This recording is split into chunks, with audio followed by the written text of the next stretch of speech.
So, it's that time again. After defeating Medius and finishing Heroes of Light and Shadow, I was still pretty psyched up to do more commentary, and I eagerly looked for another game to play.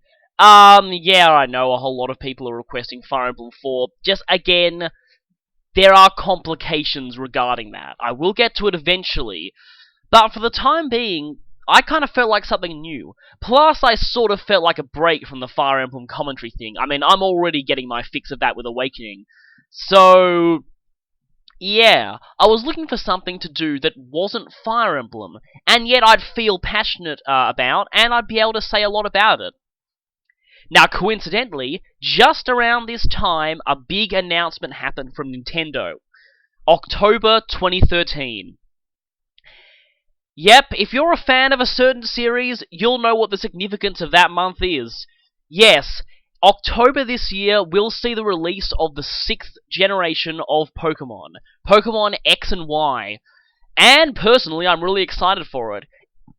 It'll be the first game in the series on the 3DS, the visuals look amazing, and I guess we'll have lots of cool new Pokemon to look forward to, a new competitive battling environment, though I personally think 5th gen was probably a little too short. I really would have liked to have seen it gone on longer.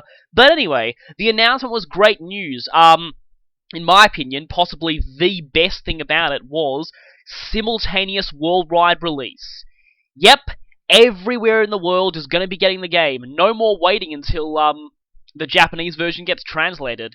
And I think this is a big thing, not just for Pokemon, but for game localizations in general. If this becomes the norm in the future, and I'm sure it will be, things are really looking bright for gaming's future. But enough about that. I'm not here to actually talk about the announcement of X and Y. I'm here to talk about the Pokemon series itself. You see, Pokemon, along with Fire Emblem, is probably one of my favourite game series of all time. Actually, it's probably the one. Apart from Fire Emblem, no other series holds a bigger place in my heart. In fact, if it weren't for Pokemon, I wouldn't have even discovered Fire Emblem in the first place. Yeah, that's probably sounding weird to you. I'll get on to that little story later. But suffice to say, probably no other game series has impacted my life as big as Pokemon has. It's been a huge part of my life, ever since I first started school. It was in fact the first real video game, proper video game. I mean, not including edutainment stuff at school. Not to say edutainment games are bad, I mean, I learned half my history through Carmen Sandiego, the other half I learned through Age of Empires. But anyway, back to the topic at hand. A lot of people my age talk about how they fondly remember all those Super NES games, or even N64 games they grew up with as a kid. Me? I actually never had a home console until the PlayStation 2 and GameCube, so I was kind of out of that era, really. Me, the games I really grew up with as a kid were handheld games. Mostly Pokemon. There was one Zelda in there, but the rest was all Pokemon. So yeah, Pokemon was really probably my introduction to video gaming in general. I probably wouldn't be the person I am today without playing the series. And the whole thing has just been, yeah, again, I feel such a huge emotional attachment to this series. I've been with it since the beginning, and this is going to be the subject of this video. I apologise if this gets a bit long, but I seriously hope someone out there is interested in what I have to say, because I thought that... Right, let me just get to the point here. Pokemon being such a huge part of my life, it's surprising I haven't really done much Pokemon related on YouTube, apart from a few PBR battles. But what I mean is, I haven't had a chance to actually talk about it in a way other people can listen. Talk about my approach to the series, my views, how the series connects with me and how I connect with it. So, my next project was decided. I knew I was going to do something Pokemon related for my next playthrough, and the announcement of X and Y just gave me the perfect excuse. And before we get into it, just so I don't have to go over this stuff in the actual videos themselves, I thought I'd do a bit of an intro of sorts. I apologise again, this might go on a bit long, but I'd like to talk about my experience with the series, just how I feel about it in everything really, And again, give an introduction to my world of Pokemon, really. So, without further ado, welcome to my world of Pokemon. I guess we should start at the very beginning. Generation 1. Yeah, I got into Pokemon basically the same way all kids my age did. I was pretty much just starting school. I was in about, I don't know, maybe first year or so of, well, what? It's going to be a problem here, because most of you watching this are going to be American, so I'll have to use your terms. I guess you call it grade school, I think. So, yeah, I was pretty young at the time, and the Pokemon craze was well and truly sweeping everywhere. Kids at school were all, you know, playing with Pokemon cards. Funny thing about the cards, actually, they were popular at school long before they were officially released in English, which means early on, everyone just had all these Japanese cards. I had a huge collection of Japanese cards back in the day, and I find it really funny going back nowadays and looking at them, going, wow, I can actually read this now. Yeah, back then it was just incomprehensible gibberish. I never even could have imagined that I'd later end up learning the language. But anyway, I still remember fondly, my very first Pokemon card was a shiny Japanese Zapdos. It's actually not all that rare, it came in a theme deck, but, I still have that card with me, I like it. Also, speaking of Pokemon cards, I've managed to actually get hold of that original Series 1 Charizard that everyone seems obsessed with, that apparently sells for ludicrous amounts of money these days. I kind of understand why, but I'm not selling mine, I'm keeping it. So yeah, this is not really about the cards, but anyway, basically, the craze was sweeping everywhere, the anime was kind of popular. I did watch a couple of episodes of the anime. My first anime episode was actually the third one, the one with Caterpie, which, good thing, it was actually surprisingly close to the beginning of the series. Though, even before I learned how evil 4Kids was, I still didn't like the anime very much. I just thought it was too inaccurate to the games, and yeah, I never really liked that. So basically, speaking of the games, that's the real thing. Pokemon for me has always been about the games. I've never really cared much about any of the other stuff. So, on one of my early birthdays, I was greeted with the gift of an old red Game Boy Color, which I still have, and I'm pretty sure it still works. I mean, those devices are made of Nintendium after all. And Pokemon Red version. And this was where I started out. Now, my experience with the first gen, I will admit, I was a terrible player back then. Then again, I was 6 years old, so could you really blame me?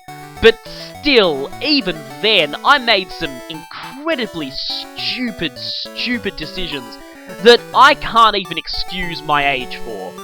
Like, seriously, a lot of people back in the day would talk about how, oh, I was too strong and I knocked out both Snorlaxes, or, oh, I just missed out on catching one of those Snorlaxes, but I accidentally knocked it out. Me, to my utter embarrassment, I ran from both Snorlaxes. Yeah, that's how much I sucked. Not only that, but I made a whole bunch of my decisions mostly due to peer pressure and not my own thing. I picked my fossil, you know, with the Omanite or Kabuto choice, and I picked, Hitmonlee or Hitmonchan. I chose Hitmonchan there, and I chose, Omanite back, with the fossil choice, because it was the one all my friends told me to choose. You know what, personally? If I had actually relived that moment and chose the one I personally would have wanted, I would have gone with the opposites, Kabutops and Hitmonlee. So yeah, that was annoying. But there was one decision which I definitely did not make. Well, I admit it was a little influenced by what people were telling me, but which I totally made myself and I do not regret it. My choice of starter. Back then, my favourite Pokemon was, and still to this day is, Charizard. I love that guy, he's just so awesome, and of course I started with Charmander back in the day. I didn't even care that it made the first 2 gyms harder. In fact, I never even had a problem with that. All I cared about was to have my uber fire-breathing dragon who destroyed everything. That was just great. I remember I get into all these arguments with kids who thought that Venusaur or Blastoise was better. Nah, I didn't really care about type matchups at the time, I mostly cared about what looked cool. Still, To this day, I still support Charizard all the way, and that probably in hindsight is the reason why I despise Stealth Rock so much.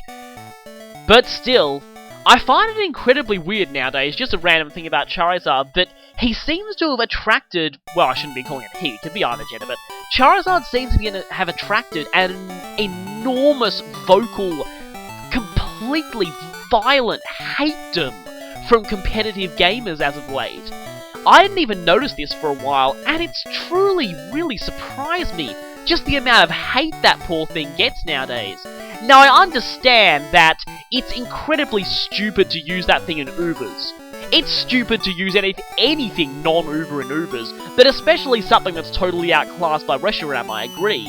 And I've heard that a lot of noobs like to spam Charizard in Uber teams, and it's actually used more frequently than some actual Ubers, which I find quite hilarious, but that doesn't give you the reason to hate that thing, as if it was just the symbol of... It's become associated with just noobs who don't know what they're doing, which is just so annoying. Anyway, I probably shouldn't even talk about that here, really. Back to my actual experience with the games. So in short, Generation 1, where it all began, and I wouldn't be into the series as much, if it weren't for that. Well, I wouldn't be into the series at all if it weren't for that, so I'm glad I got into it. But still, my actual I didn't really fully get the series back then like I do now. So, on to Generation 2. Gold and Silver. I had Gold, obviously. In fact, speaking of which, I should probably mention here, back when I was growing up, I was lucky enough to have a sibling. This meant that, like quite a few people who had the Pokemon games, my sister could get the version that I didn't. And that way, we'd have access to all the Pokemon between us, and I'd have easy access to trade evolutions. One interesting thing, though, actually, I'd probably like to mention here. I was never interested in Pokédex completion. The whole gotta catch 'em all thing never appealed to me in the slightest. And, yeah, to this day, I have never once completed any region's Pokédex. And I'm fine with that. In fact, yeah, I probably never will. Again, that aspect of the series never interested me. I'll probably explain that better later, but suffice to say, yeah, I was never into Pokédex completion and I never will be. And a bunch of fans might look down on me for that, but I don't really care. Again, I like the battling aspect of the series more than the collecting. So, anyway, Generation 2. Now, in Generation 2, this is kind of interesting. While I do kind of remember my general experience with the games and how I felt with them, I don't really remember what was going on in my life at the time I was playing them. In fact, I can't even remember what year I was in at school when I first got these, and I can clearly remember the time I got into all the other games. This is strange. It seemed as though the period of my life when I played the second gen games, my memories at that time are really fuzzy. Basically, though, I do remember, I really enjoyed Gold and Silver, obviously, and I can understand where a lot of people come from who think they're the best games in the series. I can really understand that. They're long, they've got enough callbacks to the earlier games for the nostalgia, but they also innovate well. The story is good, the whole design of the world is great, the towns are interesting, you've got interesting gym leaders and stuff. Probably the one flaw I have with Gold and Silver is the Pokemon. I still think the Johto Pokemon are hands down the worst batch of Pokemon in the series. Now, I tend to judge Pokemon on stats rather than design, so this is where I'm coming from. But really, very few of the Pokemon to come out of Generation 2 end up being any good. And that's probably my main fault I have with that generation, really. Just, not only that, but I find a whole lot of them really bland in general, really. But that's mostly due to, again, their stats and move pools and the like. Still, the games themselves were great, and I loved them. Now, speaking of Generation 2, when I first played that, an interesting behaviour arose out of me. After I beat the game, beat Red, done everything like that, what I did then was, I still didn't feel like I'd fully experienced the game. And no, I don't mean Pokédex completion. So what did I do? Well, what I did was, I would go to my PC, I'd find a Pokemon that looked interesting. I get it, put it in my party, then spend hours going through Mount Silver and just training it. Simply leveling it up. Now, I'd usually stop. I didn't have a specific level where I'd stop. I'd usually stop once that Pokemon had learned all its moves, or at least all the moves that I found the most interesting. Particularly, I remember the fact that when I found out about Beat Up, I just had to grind a Sneasel up to, what was it, level 64 or something, just to get Beat Up. I was so fascinated with that move, and when I finally got to use it, yeah, that move has some ridiculously complicated mechanics that I could not have understood at my age then. But anyway, this behaviour, I find this interesting, because even though it seems like humble beginnings, it was the root of something deeper. This desire to just have a Pokemon and just train it until it's as strong as it can be. I would do that all the time, and I just got so much satisfaction out of doing that, even more than I would out of completing the Pokédex. Why? Well, I'm not sure. But you can probably tell where this is going, and what it would lead to me getting interested in later generations. At the time, I made nothing of it. But then there was Crystal version. Crystal introduced the Battle Tower. I was a bit confused about Battle Tower at the time, specifically about how you had to set your Pokemon to a specific level. And yeah, I never really got into the Battle Tower that much, but I did notice one thing. Whenever I played the Battle Tower, even with those teams I had so lovingly trained up, I could never win. I never even got close to getting a streak of 7 battles, actually. I would always lose in either the first or the second battle, even with my uber-trained teams that I had trained all the way up to the 70s. Somehow, my opponent's Pokemon were always stronger, faster, and more defensive than mine. They would wipe me out, and I had no idea what I was doing wrong. It just felt like there was something I was missing. You who are avid fans of the series, you probably know what was missing. At the time, I didn't, and I couldn't figure it out. Of course, that's because I hadn't looked at any guides or the internet or anything. Yeah, you probably all know the thing I was missing, but to me it always fascinated me.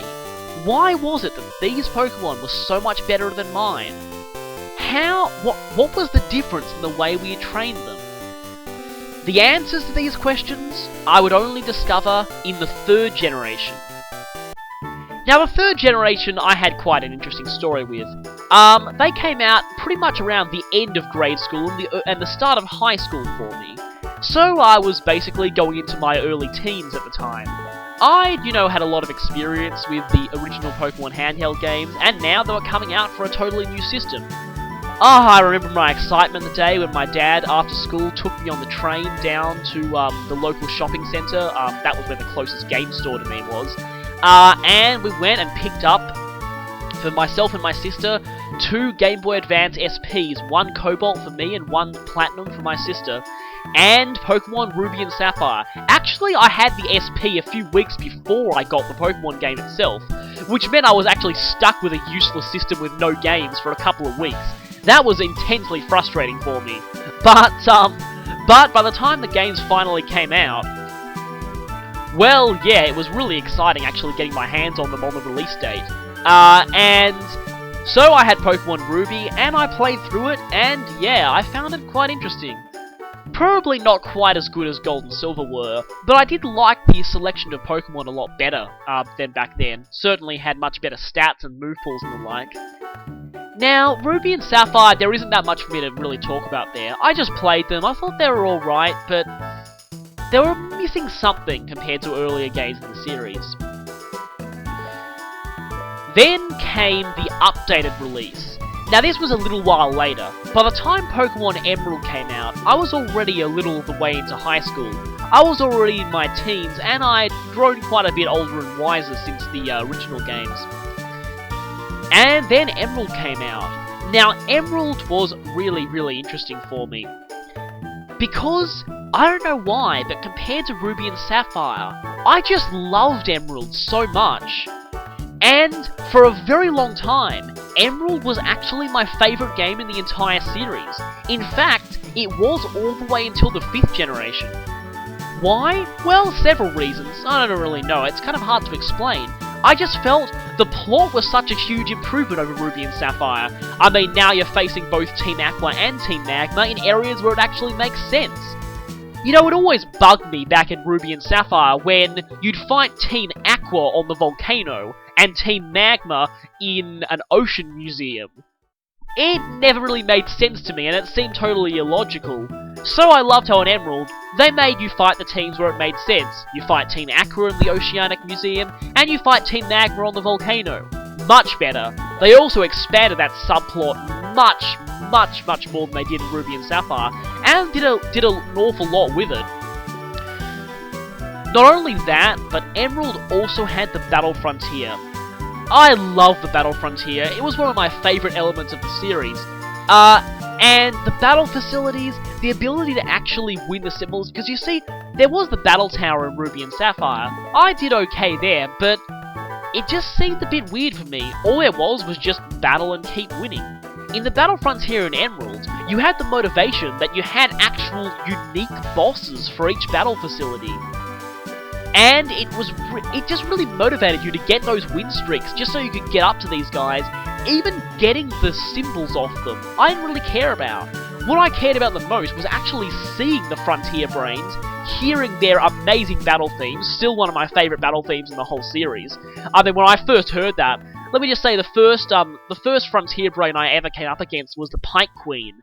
Probably because she only requires 2 rounds to actually get to, surprisingly short. But when I actually found her and heard the battle theme for the first time, oh wow, that's probably was one of my most awesome moments in my whole gaming career, really. I love that theme so much.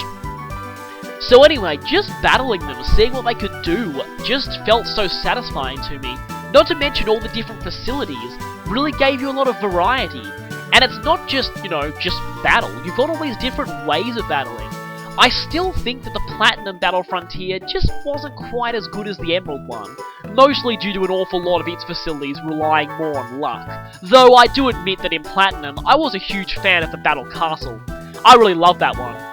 Battle Castle is still one of my favourite battle facilities in the series. I think my favourite one in Emerald was the Battle Dome, simply because you got to actually see information about your opponent before you battled, and you could plan out your strategy a bit in advance. I always liked that, you know, given that I'm a strategy RPG player at my core. But that's not really the main thing I want to talk about. Yeah, Emerald was one of my favourite games in the series, and yeah, I thought it was pretty great. But 3rd Gen holds an interesting place in my heart, because it was in 3rd Gen that I discovered EV training for the very first time. Yeah, every hardcore Pokemon player remembers that moment. The moment where you realise there's so... Just when you thought that you understood everything about this series you loved, there was so much more, and in fact, you pretty much knew nothing. That moment came for me in a very weird way. A while ago, I was on the internet, browsing around Google for some advice on various things in Pokemon. Now, I remember this story very specifically. I actually discovered EV training through random searching on the internet for Compound Eyes Butterfree. Why?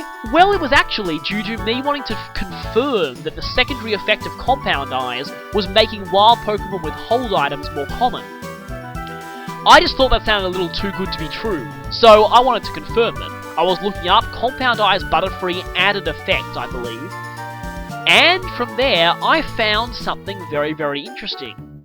A page on Cerebi.net entitled...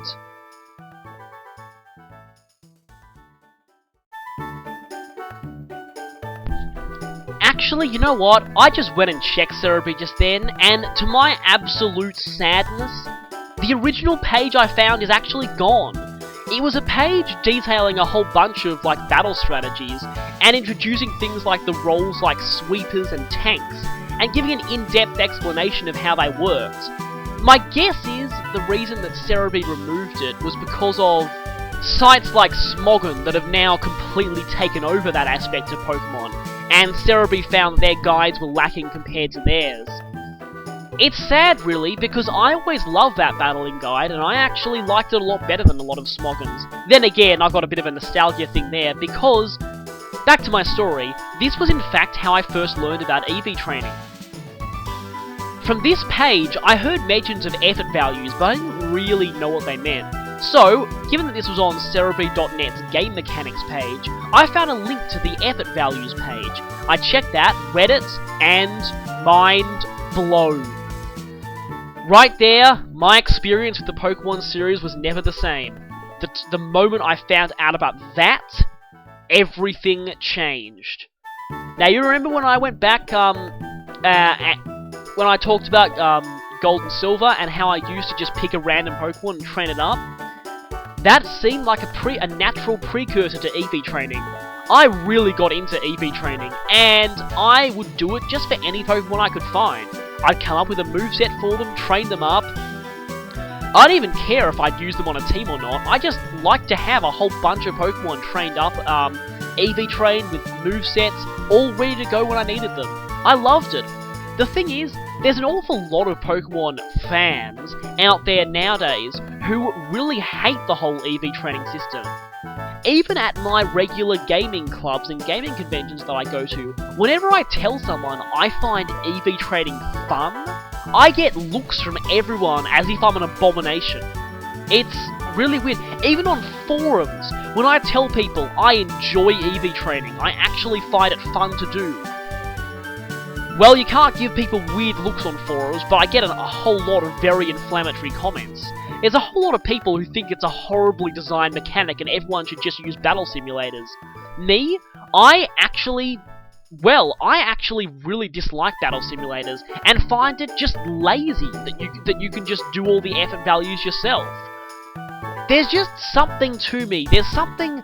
I feel much more emotionally attached to my battles when I'm using Pokemon that I myself have bred and trained, rather than just a few random bits of data that have been created on a whim. Yeah, emotional attachment has always been a big thing in me for the series, and to me, EV training does that. It really does.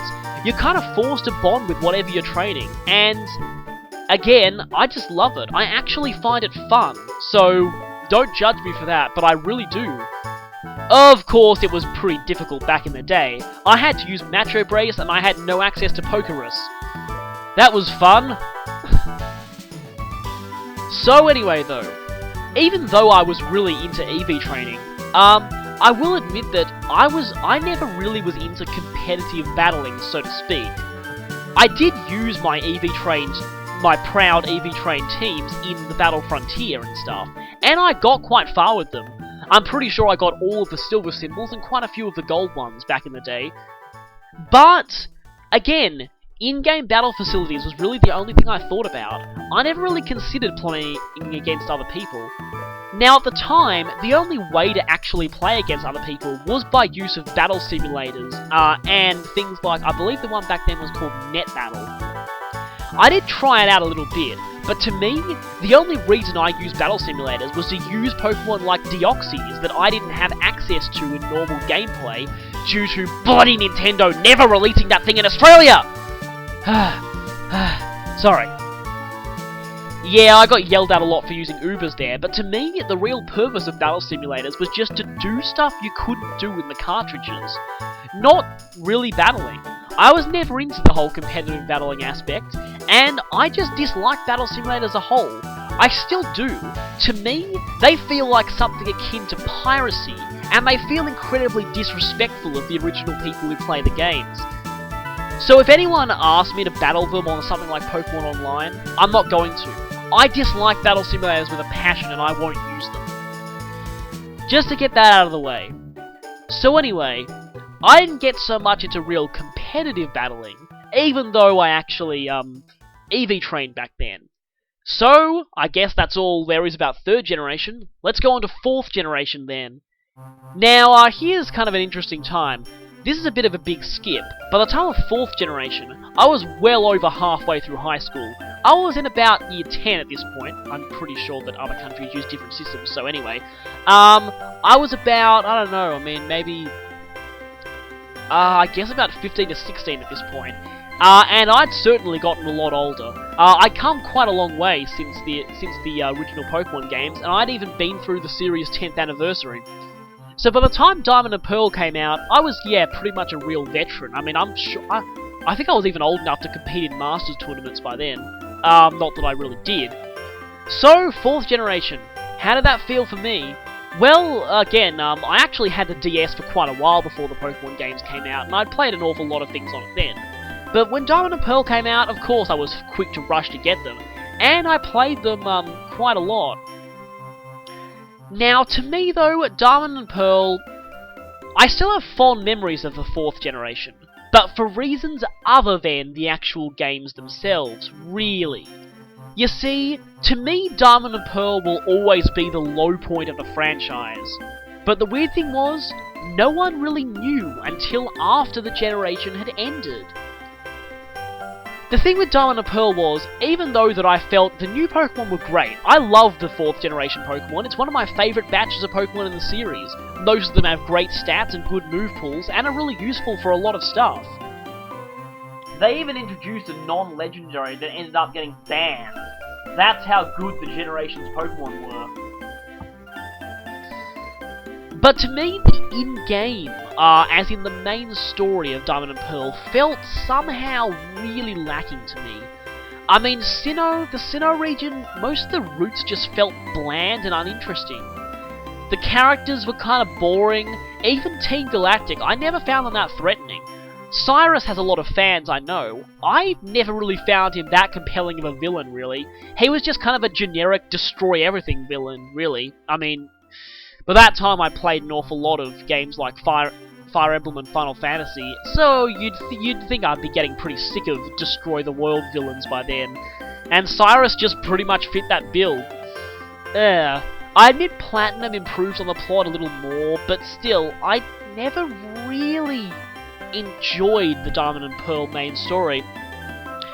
Another serious complaint I have with it is, it required an awful lot of annoying, monotonous grinding. Particularly, the gap between the last gym leader and the start of the Elite Four. I still think that's one of the biggest low points the series has ever had. There is an enormous gap between the level expected of you after Volkner and for getting through the Pokemon League. To put it in perspective, Volkner's last Pokemon is level 50. Cynthia's 60 freaking 7. You have to train over 10 levels, about 15 levels of grinding, just to stand a chance against the Elite Four, and that got really boring really fast. In games in general, you do not want a big slump like that right towards the end of the game, because it means the players get disinterested just before the climax. For me, Diamond and Pearl really got stuck with that disappointing last level syndrome, as TV Tropes calls it, and that was really a sore point for me. Not only that, but the post-game was really limited. You had just one island, one battle facility, and that was it. Not much else really, apart from a bunch of legendaries, which I will admit, I like the Diamond and Pearl legendaries, they were really great, all of them. Particularly Uxie, I like Uxie. Nasty plot, destroy everything, enough said.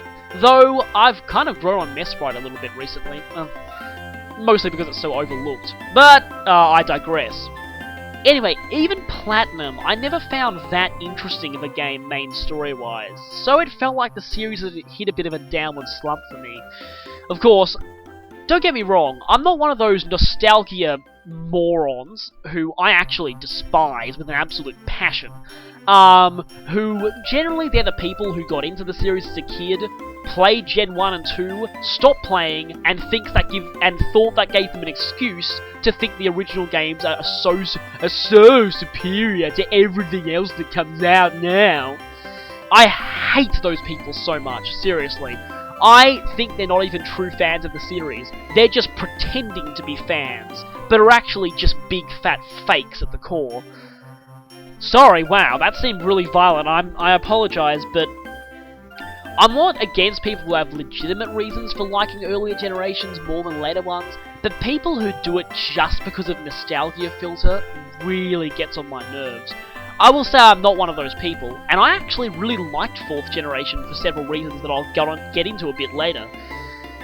But anyway, I just felt that the main stories of Diamond and Pearl, they were a little bit lacking to me, even Platinum. just didn't feel quite as good as the other games in the series. Of course, then came HeartGold and SoulSilver, which were amazing, and kind of overtook Emerald as my favourite games in the series. But I've already explained my reasons for liking HeartGold and SoulSilver back when I explained my reasons for liking the original Gold and Silver. Actually, that's not true. In fact, to me, maybe I should discuss the remake separately. You know what? I'll discuss the remake separately. I'll put them in their own section. Anyway, then. 4th Gen. Why did I like 4th Gen, despite disliking the main games? Simple. Wi-Fi. 4th generation was really the first generation where I was able to actually battle other players legitimately. This, of course, came through Pokemon Battle Revolution. Now, I know Pokemon Battle Revolution got really a whole bunch of bad reviews from gaming press, which I thought was really unjustified. To me, the online play was the one reason I bought it, and it was, well, way more than worth it, actually. As you can tell by all those videos I've uploaded of PBR online, I just found battling against other players really fun. It poses an interesting strategic challenge, you know, unlike the AI, and, well, I just really enjoyed it. I've never used battle simulators, so PBR was my first introduction to actual competitive battling, and I enjoyed it a lot. It's probably to this day the only Wi-Fi game I'm actually remotely good at, so, yeah, the vast majority of other competitive online games I just don't have the reflexes for. Or in the case of some games, my connection is just too laggy, but that's a story for another day. Anyway, so, 4th Gen holds a special place in my heart for being probably the first gen where I really got into competitive battling. I was into the competitive battling scene right from the start, really, and I was checking a lot of sites just to see what was popular, what was OU, what wasn't, what was being suspect tested. You might notice that I took out a few things from my teams. I originally had a Salamence in my HeartGold team up here on YouTube. Once I found it had been Ubered, I got rid of it and replaced it with a Kingdra. Yeah, I always respected those tier decisions. The thing is, I'm not one of those to hate on Pokemon that are in lower tiers, and I still think that people can win with anything they want, really, except unevolved Pokemon. This was before Evolite was introduced. But some people criticize me for almost seeming like I'm a Smogonite. I'm not. I'm the exact opposite, in fact. I'm actually all 4 tiers, only because tiers in Pokemon are based purely on use, not on subjectivity. Which means that, I don't see tiers as an indication of what Pokemon are stronger than others. I see them as an indication of what Pokemon are more popular. Of course, there is a correlation. But again, to me, let me just say this. The reason why I respect the tier system in Pokemon is, to me, the tier system is an indication of what is popular. It's an indication of current trends, rather than some kind of actual social Darwinistic system. So yeah, that's why, yeah. Not only that, but I'm all for the analysis Smogon does. I think they do some of the best battling analysis, ever on the internet. They do some really great articles, and they analyze the game mechanics in depth an awful lot. And yeah, so I love what they do, really. I just hate them with an absolute passion. Why? You might think that makes no sense if I said I love what they do. Yeah, I love what Smogon does. It's the community that I despise, and that's the reason why I hate it when people associate me with those guys. The Smogon community is actually quite similar to the hardcore, quote-unquote, Fire Emblem community, in that the vast majority of it consists of elitist, borderline fascist bastards. I'm probably being a bit extreme there, but really, the reason I hate the Smogon online community is part of the reason I'm never involved in the Fire Emblem community, is because the majority of it consists of a bunch of absolutely horrible elitists who just seem to look down on anyone who uses anything remotely suboptimal. They just look down on people. They look down on beginners. They insult them. They scare beginners away from the franchise, and that is not healthy. Not only that, these people think that kind of behaviour is healthy. They think scaring away beginners, not allowing the fan base to grow, and instead having it stagnated at a bunch of people who are just some exclusive club that won't let anyone else in. No, worse than not letting anyone else in. Killing anyone who attempts to enter. I liken their community to an exclusive club that doesn't just not let you in, they shoot you if you don't have a member pass. I'm sorry, I'm really passionate about this, but some of these online communities really get me. So essentially what they do is, they're this exclusive club that doesn't let any new people in. A community that does that will eventually become stagnated, and just, what happens when those people decide to leave? The community never has a chance to grow if you're scaring away all newcomers before they have a chance to become experts. And because of that, I absolutely despise both Smogon and the vast majority of the Fire Emblem community, and I really don't want to be seen associated with them. And I'll just leave it at that. I don't think I have anything more to say there. Right, let's get on to a more positive note.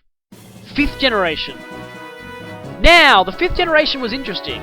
By the time the 5th gen was released, I was in uni. Yep.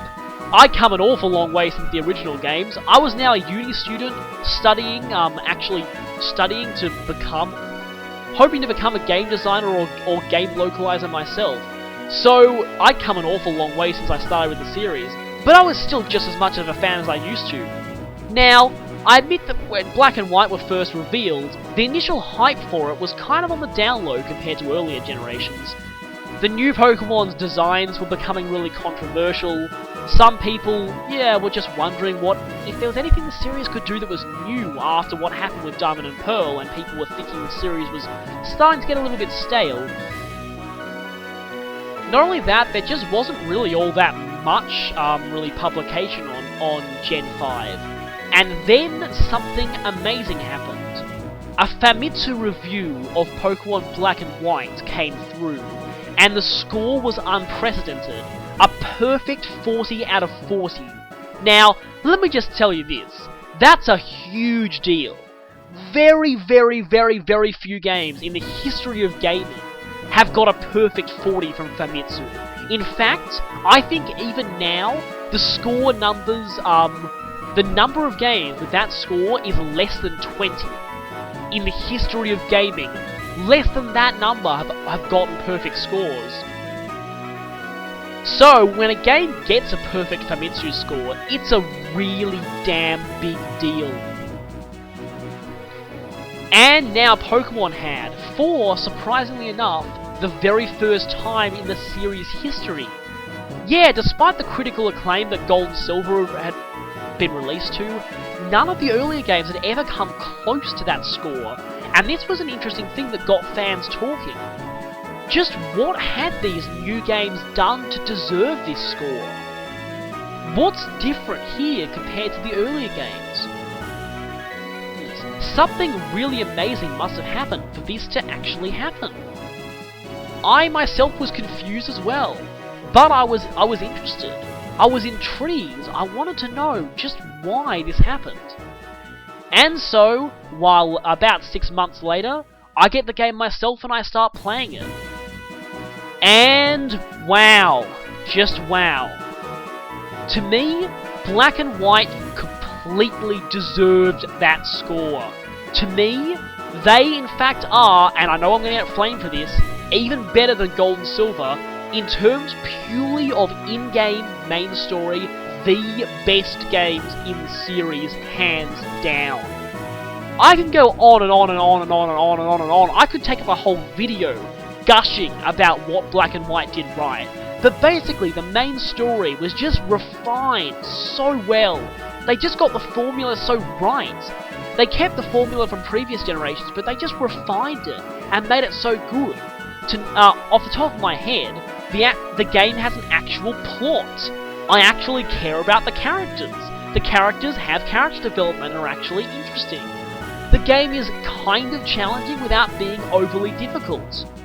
The Pokemon selection is quite good and well balanced, and what Pokemon you find in each area throughout the game, there's a very good balance in the distribution of Pokemon and the power. But most of all, grinding has been made so much better. You very rarely have to grind at all. And when it does, well, I guess I can talk about this more in a different video. But really, the game did so much right, and I think personally it totally deserved that perfect Famitsu score. It was an absolutely amazing effort, and I still maintain it's probably the best game in the series, hands down. I admit, X and Y, you've got a tough act to follow, really. But there's one interesting thing of me about my 5th generation experience. While I did massively enjoy the in-game experience of Black and White, I'm a little iffy on the Black and White competitive metagame. You see, Diamond and Pearl I enjoyed. Diamond and Pearl I found there was a real balance in the game. Well, apart from Stealth Rock. But I always played environments where Stealth Rock was kind of less seen. And so you didn't really have a problem with Stealth Rock being stupidly broken. Mostly this was PBR and 3 versus 3. In those environments, I found the game was really nice and balanced. So many Pokemon had a chance to shine, and the game just felt really smooth and, again, kind of nice and balanced, really. There were only 1 or 2 Pokemon that actually had to be banned. It was pretty nice. Then Black and White, and the thing with Black and White was they caused a pretty major power creep. And it was not kind on a lot of old Pokemon. It's no coincidence that just about the vast majority of things that are UU now used to be OU in the last generation. It's almost as though the tiers have just completely all been bumped down one place. It's that bad. Not only that, but there were so many brokenly overpowered strategies in the metagame. So many that Smogon actually had to start banning actual strategies, as opposed to just banning individual Pokemon. They banned Swift Swim in combination with Rain Dance. They banned an actual ability, Moody, outright, because it was just found to be so broken. Then you have Pokemon like Excadrill. Oh boy. Excadrill is so stupidly game-breakingly broken, it's not even funny. I just breathed an enormous sigh of relief and cheered the day I found that thing got banned. Seriously, oh, it had it coming. It so had it coming. Not just that, but you've got things like Speed Boost Blaziken and Thundurus and a whole bunch of other Pokemon that were just so incredibly broken that the whole metagame basically meant you were forced to use certain Pokemon if you wanted to win. You just were. And I just didn't like that. So yeah, to me, Black and White's competitive metagame, it was kind of a little, I found it a bit iffy. I did attend one of the VGCs with a Tailwind team that was inspired by Fire Emblem 4. I had all the Pokemon on my team named after Holy Crusader weapons, which I found pretty cool. In fact, you can see a video of me using that team if you go onto, I believe there's a YouTube user named Lieutenant Snow Eagle. Look up Lieutenant Snow Eagle's channel and search for Turkey Tourney. You should probably find my name, Big Clinky, in the list, and you can see a battle using my actual team. I did reasonably well with that Tailwind team, I will admit, and I quite enjoyed it. I will just warn you, one of my Pokemon's names got censored for reasons that I didn't realise at the time, but I'm going to have to change his name to Hellswath anyway, so let's just hope they don't censor that. They probably will though, knowing them. Poor Cofagrius.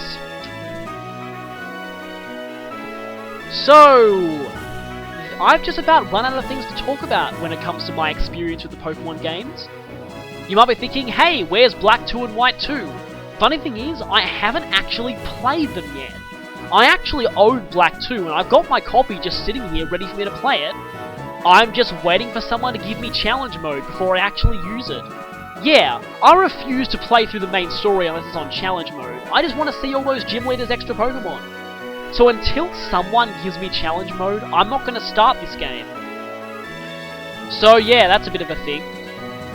But anyway, since I've run out of things to talk about, I should probably now go on to... Oh, let me just briefly give a rundown on the remakes, because I said I'd talk about them separately. Now, you see with me, FireRed and LeafGreen, and HeartGold and SoulSilver. I compare them to Shadow Dragon and Heroes of Light and Shadow, the two Fire Emblem remakes. They're alike in a lot of ways. While FireRed and LeafGreen are still decent games in their own right, they're pretty much just the original with a new lick of paint, and that's basically all.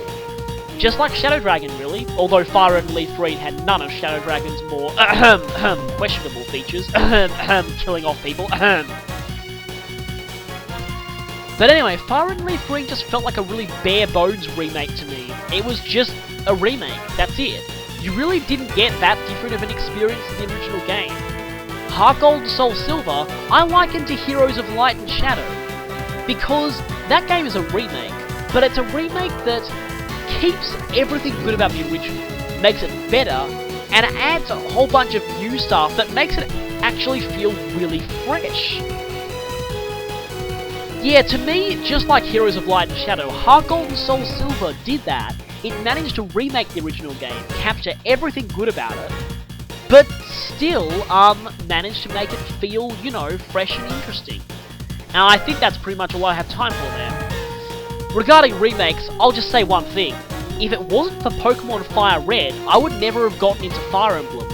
Funny story here, back in one of my early birthdays, just at the end of primary school, actually, when my parents were, actually more around the start of high school, actually, my parents were thinking of getting me Pokemon FireRed, so they went to a bunch of game stores to ask about it.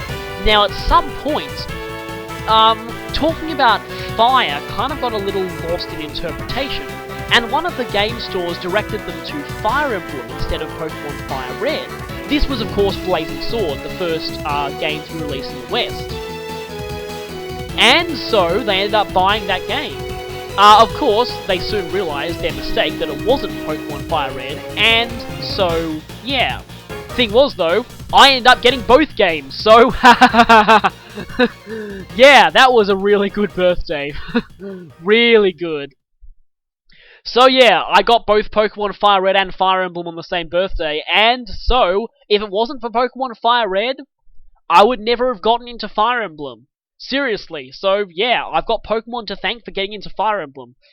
Then again, though, I was interested in the Fire Emblem series before. I mean, I read a review of Fire Emblem that, well, let's just say the review had comments such as, "I no longer have an arse anymore. Fire Emblem kicked it." Yes, really.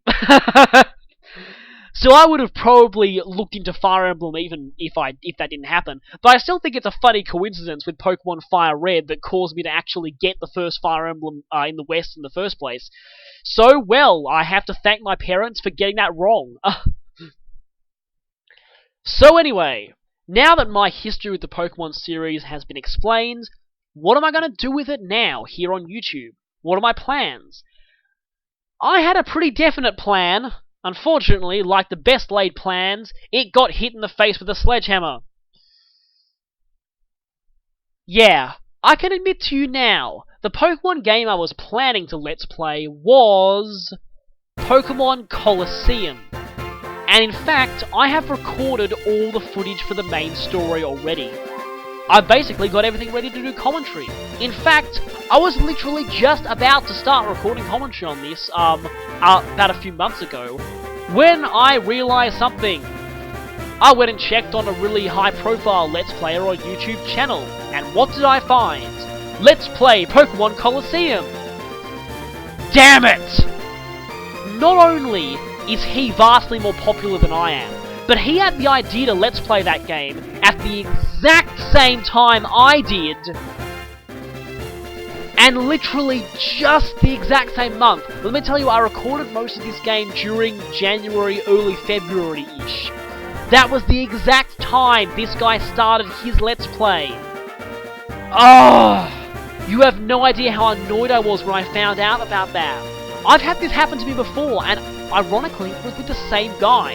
A while back, I had the idea of doing a playthrough of Origami for Wii.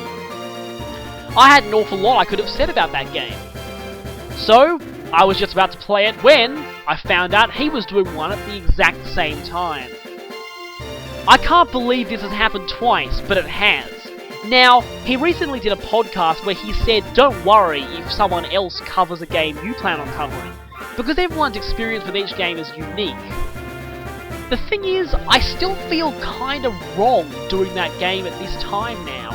It still feels like I'm indirectly ripping off that guy, even though I'm actually not. And I'll still have that comparison nagging in my mind. It's annoying, but even though I have the footage, I might have to put off that playthrough for a little while. As much as I'd love to do it, and as much as I still will get around to it eventually, I just think, again, I'd always have that nagging feeling. I'd feel like I was ripping someone off, even though I'm not trying to. So, for the time being, I'm sad to say that Pokemon Colosseum has been postponed. But I am definitely going to be doing something Pokemon related soon. Very soon. I started looking around for other ideas once I'd kind of decided to put that one on hold. The first thing that came to mind was a Wedlocke challenge. Now the thing is, I've never really been that big on Nuzlocke challenges myself. I've never had much interest in them really. But then I went and saw that Marilyn was back on YouTube. That guy is still pretty awesome, I like that guy, he's great. Probably one of the few Pokemon Let's Players I actually watch. Simply because I myself cannot stand a Pokemon Let's Play done by someone who does not at least know about effort points. But anyway, that's just a thing of mine. So basically, yeah, Marilyn, probably the only Pokemon YouTube Let's Player I actually like watching. And he was doing this interesting challenge of Pokemon HeartGold, which he called the Wedlocke challenge. Now, if you want to know the rules of that, go and look up YouTube for Marilyn's Pokemon HeartGold Wedlocke. You'll find the rules description in the first video. Basically, it's a playthrough where your Pokemon, if they're fainted, are permanently gone. Just like Fire Emblem, they're permanently dead. Not only that, but your Pokemon are forced into male-female pairs, and they're coupled together until one of them dies. Now the reason I was kind of interested in a challenge like this is because of the interesting story stuff that came out of it. I went back and read the original Nuzlocke comics, and I actually quite enjoyed them myself. Not just because of all the weird alternate character interpretations. To me, I didn't even really like much of the humour in them. But what really stuck out to me was the fact that you get to tell this really interesting and unique, dramatic story through simply playing through the game. Your Pokemon evolve their own personalities, and their losses have a huge impact on you. And I just like that. It forms a great narrative, and I've always loved really strong narratives in games. That's why I've liked Fire Emblem. So yeah, I thought I could get a pretty nice narrative and sort of develop my own characters and an interesting story out of potentially doing a Wedlocke. The reason why a Wedlocke is because a regular Nuzlocke would be too mainstream for me, for one. And two, having to couple your male-female Pokemon and have them fight together really evoked Fire Emblem Awakening to me. It's a system I love story-wise, and I'd like to see it carry over to a Pokemon game, so that's why I was interested in a Wedlocke. Unfortunately, that plan fell through too, for several reasons. One, unlike Colosseum where it was accidental, this one would be definitely directly copying someone, and that's not really my style. Two, there's a reason why I've been a bit averse to Nuzlocke challenges. It's because of one thing. Hacks. It is so easy for random critical hits or other hacksy stuff to completely screw you over in a Nuzlocke challenge. And I've never liked that. In Battle Tower, I've always hated it. I've spent ages screaming at my games for when I get so far in Battle Tower. I do so well. I have not made a single mistake. And then the Quick Claw Crawdon comes in and goes, "Hi, Armor activate Quick Claw and guillotine your whole team now. Ha ha ha ha!" I hate that Crawdon so much, and again, actually part of the reason I'm never going to go for Pokedex completion, to go off on a tangent, I'm never going to train up a Crawdon, ever, because I believe they're pure evil. Pure evil. After what they've done to me in battle facilities. Anyway, like I said, I absolutely hate it when you've done so well, you've come so far, only to get screwed over because the AI is a damn hacking bastard. Let me give you a case in point. Marilyn's HeartGold Wedlocke. Okay, warning, spoiler alert. Don't listen to this if you want to be excited about watching this guy's playthrough. In one of the parts where Marilyn fights the Kimono Girls in HeartGold, spoiler alert, Marilyn loses 3 of his Pokemon. 3 of his Pokemon are dead because a Jolteon used Double Team once. Yep, that's it. One Double Team cost him 3 of his hard-trained, well-respected partners. And that, I just cannot stand things like that happening. Just losing that much due to pure luck is just... I just hate that. At least with Fire Emblem you can restart the chapter, but with Pokemon and Nuzlocke you don't have that luxury. And that's part of the reason why I've been discouraged from doing Nuzlocks. Now, I was still kind of keen though, until the third thing came up. The third thing, once and for all, put a stop on this idea. And that was, weirdly enough, looking up Satoshi Tajiri's profile on the Bulbapedia website. Now, for those of you who don't know, he's the creator of Pokemon, and he's probably my idol. There's probably not a single person in the whole world I respect more than that guy. Seriously. Then again, I kind of respect him for some extremely personal reasons I won't go into here. But suffice to say, that guy is basically my hero. And that's part of the other reason why I despise Smogon, is because they are so disrespectful to Game Freak, the people who actually made the games. It's just absolutely horrifying how disrespectful to the people who, hello, you wouldn't exist if it weren't for them. Anyway, I won't go into that here because I would go on an angry rant. Anyway, what I was saying though was, I looked at his profile and I found one thing. A certain sentiment he had when he created the series. He said, the reason why Pokemon only faint in battle and not die was a conscious choice. He said that it's because he thinks it's unhealthy for kids to associate death with losing in a video game. I can totally see where he's coming from there, but more to the point, this means that a Nuzlocke challenge in fact runs contrary to everything the series creator stands for. And that was the final straw. Once I found out about that, I said no, I'm not going to be doing a Nuzlocke or a Wedlocke. That's it. I respect the creator of the series. I am not going to go against his will like that. So, that's it. I'm not going to do that. So you might be wondering, well, what the hell is left for me now? There was one thing that was left for me.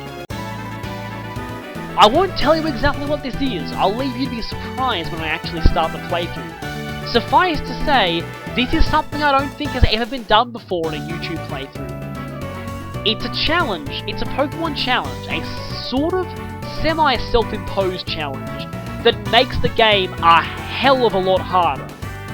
Much, much harder. Let me just put it this way, even battles with youngsters are absolutely epic affairs under these rules. But what are the rules? Just what is this? It's not so much rules, it's something kind of built into the game. Something built in to deter a certain kind of behaviour. But to me, it ended up encouraging another kind of behaviour.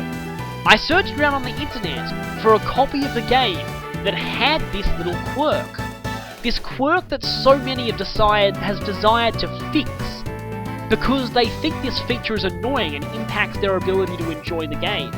Me, it actually encourages my ability to enjoy the game. And I think it provides an interesting challenge, a whole new way of seeing the series that I don't think has ever been done before. So, what is that? Just what is this I'm talking about? Well, I'll give you a few hints. Check out the TV tropes page on Self-Imposed Challenge and look at the Pokemon section. I can tell you it's nothing listed there. But, check out one of the subcategories of Self-Imposed Challenge. There is something regarding the Pokemon series listed on one of those subpages, and it's what I'm going to be doing. So, as for what game I'll be doing it on, well, I won't say. But it's a game I can only do this kind of challenge on.